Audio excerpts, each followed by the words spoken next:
رمضان کا اصل میں جو پروگرام ہے، میں پہلے ذرا تمہید عرض کر دوں، یہ ہم صرف واقف ہیں روزہ دن کا اور رات کو 1 گھنٹے کی تراویح۔ یہ بہت بڑا مغالطہ ہے، بہت بڑا مغالطہ ہے، بہت بڑا مغالطہ ہے۔ روز اصل میں رمضان کا پروگرام کیا ہے؟ دن بھر کا روزہ اور رات کے اکثر حصے کو قرآن کے ساتھ لے کر جاگنا۔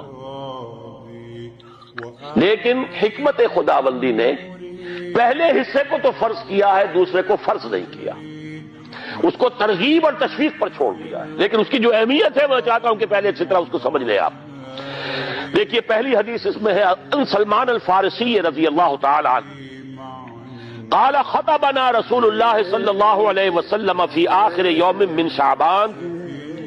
حضرت سلمان فارسی سے مروی ہے، انہوں نے فرمایا کہ خطبہ ارشاد فرمایا ہمیں اللہ کے رسول نے صلی اللہ علیہ وسلم شعبان کے آخری دن۔ فقال، آپ نے ارشاد فرمایا یا ایھا الناس قد اظلکم شہر عظیم، اے لوگوں تم پر ایک بہت عظمتوں والا مہینہ سایہ فگن ہو گیا ہے۔ دیکھیے سایہ فگن سے وہ انگریزی کا محاورہ آپ کے ذہن میں آنا چاہیے، coming events cast their shadows before.